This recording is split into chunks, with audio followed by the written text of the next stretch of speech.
Eu acho que você também percebeu. Você também percebeu que sucesso surge de lugares improváveis e muitas vezes completamente diferentes. Mas tem algumas características individuais daqueles que alcançaram o nível máximo de sucesso que parecem se repetir em cada uma dessas pessoas. Hoje, a gente vai dar uma olhada nelas. Nesse vídeo, a gente vai conversar sobre os 10 hábitos mais recorrentes nas pessoas de sucesso do mundo.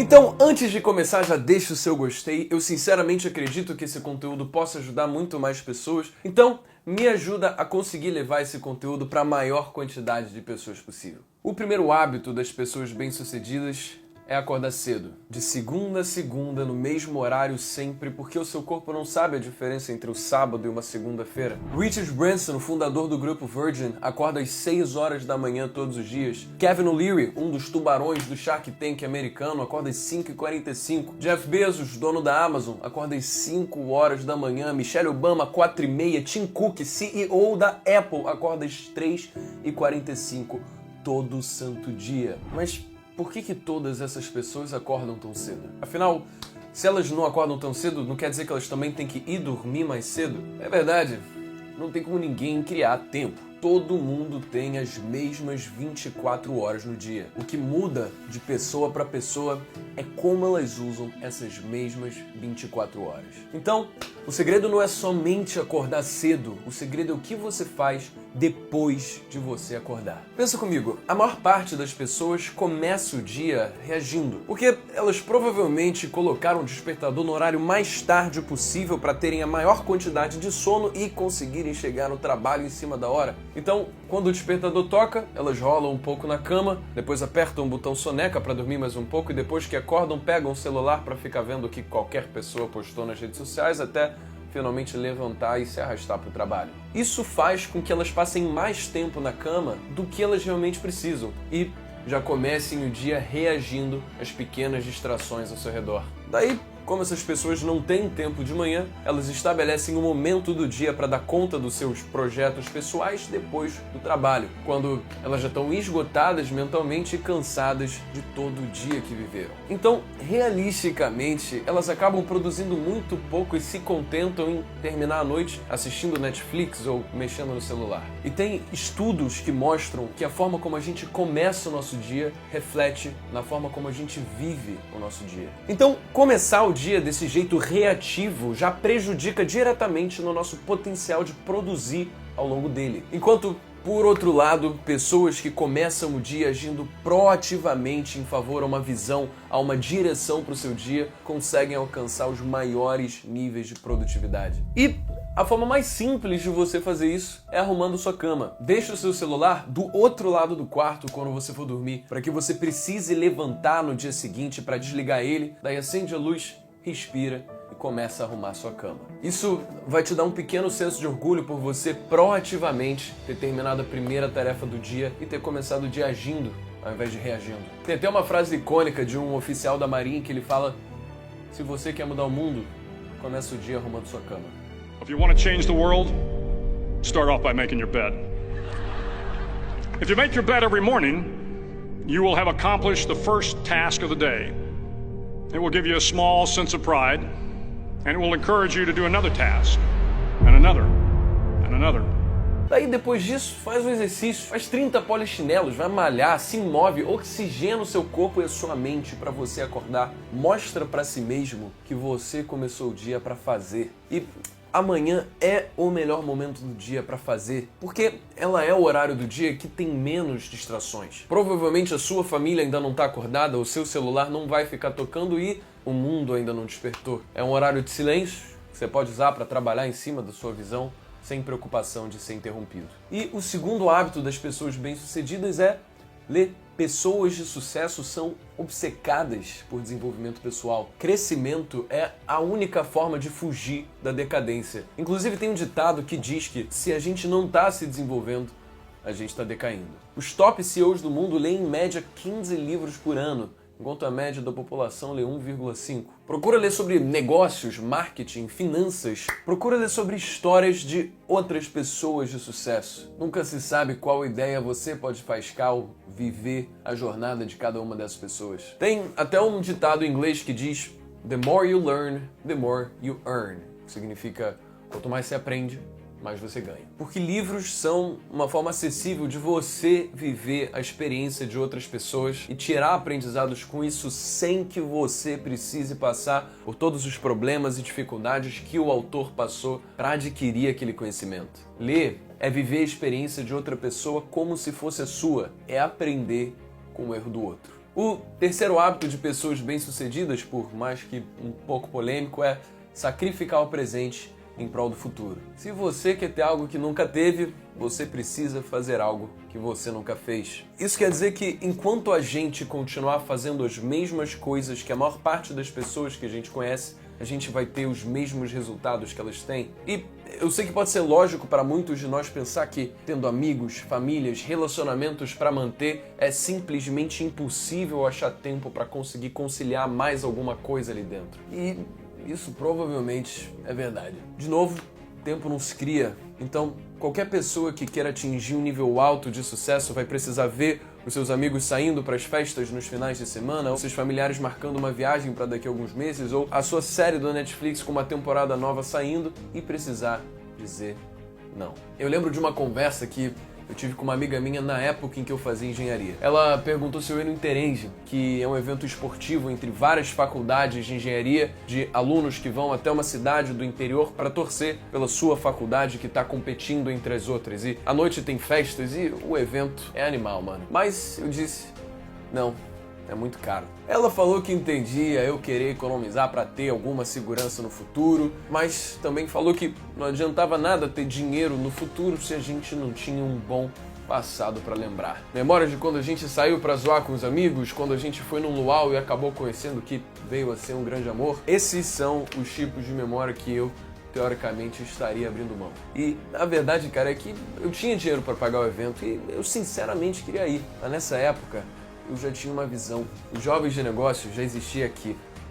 Eu já tinha lido que se eu quisesse concretizar a minha visão, teriam coisas que eu inevitavelmente teria que sacrificar. E olha que irônico, as memórias que eu formei pelas conquistas que esses sacrifícios me proporcionaram foram infinitamente mais engrandecedoras do que qualquer festa poderia ter me proporcionado. Tem um ditado que diz que o melhor momento para você começar a sua jornada foi há 10 anos atrás, o segundo melhor momento foi ontem e o terceiro melhor é agora. Porque é imensurável a quantidade de coisas que a gente consegue produzir ao longo dos anos. Nada acontece da noite pro dia. Warren Buffett fez 99% de toda a riqueza dele depois dele ter completado os seus 50 anos. O Obama, na palestra dele no Vitex Day em São Paulo, disse que quanto mais a gente trabalha, mais sortudo a gente fica. São os pequenos esforços, as pequenas rotinas repetidas dia após dia por um longo período de tempo que vão levar a gente aonde a gente quer chegar. O que leva a gente pro quarto hábito das pessoas de sucesso: acreditar que são responsáveis pelo próprio destino. Hal Elrod, o autor do livro Milagre da Manhã, escreveu que a partir do momento em que a gente assume total responsabilidade por tudo em nossa vida, a gente reivindica o poder para mudar qualquer coisa na nossa vida. Não confunda isso com meritocracia. Meritocracia assume que todos nós nascemos com a mesma criação, com o mesmo nível de escolaridade, com as mesmas oportunidades. Isso simplesmente não existe. O que existem são pessoas de diferentes classes sociais que, independentemente das circunstâncias, assumem para si responsabilidade sobre o que acontece na sua vida e não se vitimizam, não culpam o governo, não culpam a economia ou as circunstâncias à sua volta. Porque elas sabem que, trazendo o problema para dentro de si, elas podem fazer algo a respeito. Então, sempre vão existir pessoas que foram dadas oportunidades e privilégios, mas que vão eventualmente se tornar pessoas medíocres porque estão acostumadas a culpar os outros pelos seus problemas. Assim como também vão existir pessoas pobres, sem escolaridade, com pouquíssimas oportunidades para crescer na vida, que vão assumir para si a responsabilidade sobre a situação e vão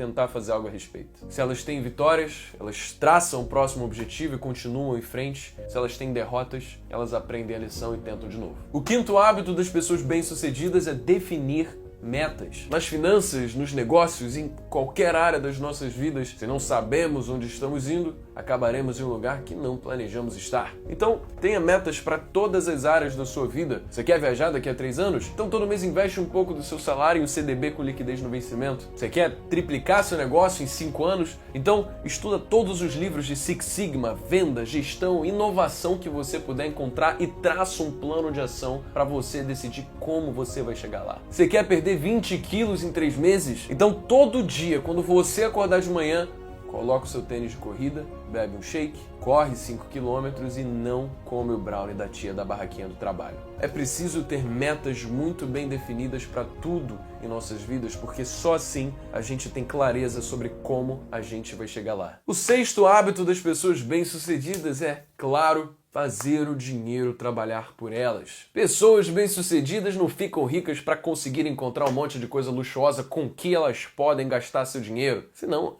elas não iam ser mais ricas, né? Elas trabalham tão duro para conquistar esse dinheiro que com esse dinheiro ganho são feitos investimentos com o objetivo de gerar um fluxo de renda constante que as proteja das circunstâncias à sua volta. Quer ver?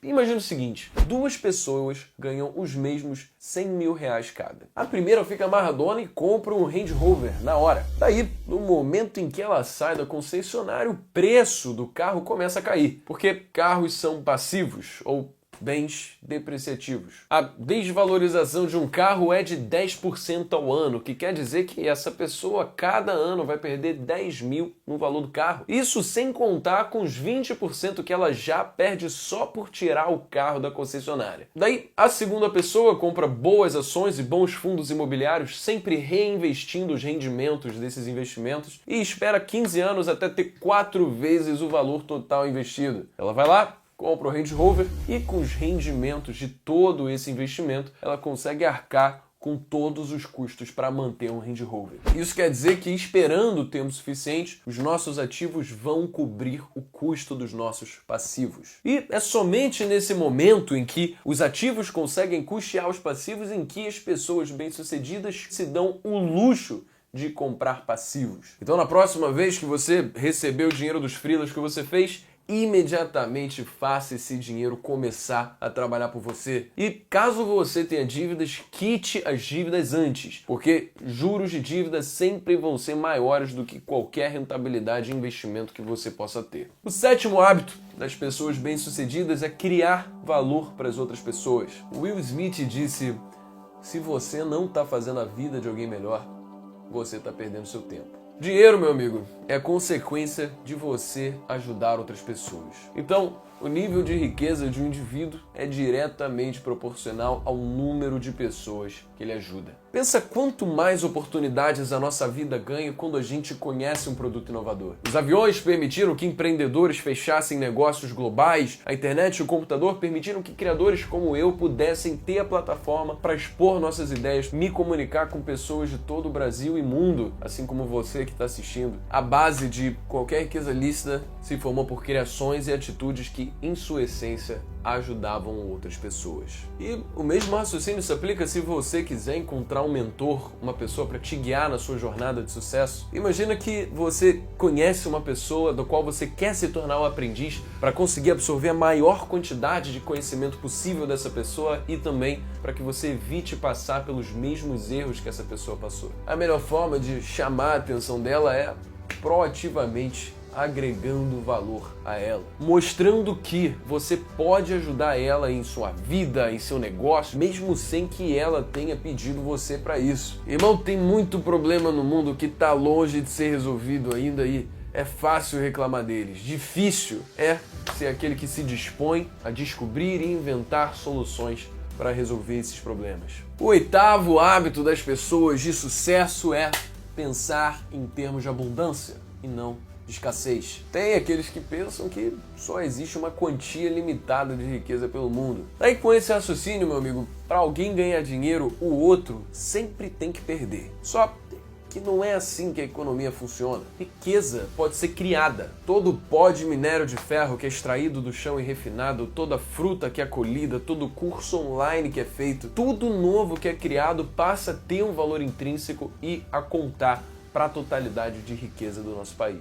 É justamente esse processo de criação que faz com que a gente precise de métricas para medir o crescimento do PIB em um país, em um estado ou no mundo inteiro. É justamente esse processo de criação que permite que toda a humanidade possa evoluir em taxas positivas, sem que alguém precise perder. Mas infelizmente tem muitas pessoas que acreditam que riqueza é como se fosse uma torta da qual elas precisam desesperadamente pegar algumas migalhas. Na cabeça dessas pessoas, as pessoas bem-sucedidas são aquelas que roubaram alguma coisa das pessoas pobres para poderem se beneficiar em detrimento dos outros. Essa é uma mentalidade de escassez, porque as pessoas bem-sucedidas estão mais preocupadas em encontrar formas de adicionar fermento à torta, fazendo com que ela cresça e possa ser distribuída para mais pessoas. O nono hábito das pessoas bem-sucedidas é que elas são pagas por resultado, não por tempo. Essa é muito simples. Em muitos casos, pessoas que são pagas por tempo tentam esticar ao máximo o tempo que vai levar para que elas terminem a sua tarefa, enquanto pessoas que são pagas por resultado não têm interesse nenhum da sua tarefa durar mais do que o necessário. Essas pessoas querem entregar os melhores resultados possíveis tão cedo quanto conseguirem. Inclusive, é muito comum que empresas façam distribuição de bônus semestrais ou anuais com base no cumprimento das metas dos seus empregados. É uma forma de motivar os empregados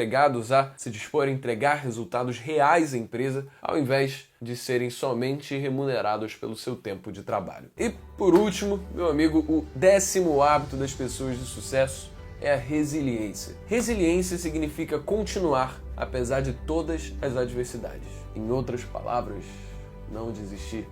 Não importa o que, não desistir. Essas pessoas sabem que os maiores aprendizados vêm dos maiores problemas, dos maiores desafios, e elas pensam que a sua história de sucesso está sendo escrita em cada dado momento. Então, na pior das hipóteses, elas pensam que, no caso de tudo der errado, sua história de sucesso vai ser especialmente boa depois que ela tiver um baita conto de superação para contar. Jovem, se você conseguiu chegar até esse final do vídeo, que já deve ter passado aí de 10 minutos, onde o lapso de atenção da pessoa média não deve durar mais de 10 segundos, você está me dizendo uma coisa muito importante. Não sobre mim, sobre você. Você acredita que tem capacidade para mudar qualquer coisa na sua vida. E eu acredito em você. Então, vai mais o número 11 aí. Mas, antes, se você realmente acredita nisso, eu quero pedir para você comentar aqui embaixo. Sou eu que faço a minha história. Deixa esse seu primeiro exercício para fixar, para gravar isso nas suas entranhas. Sou eu que faço a minha história. O número 11 é conviver com pessoas que são melhores do que você.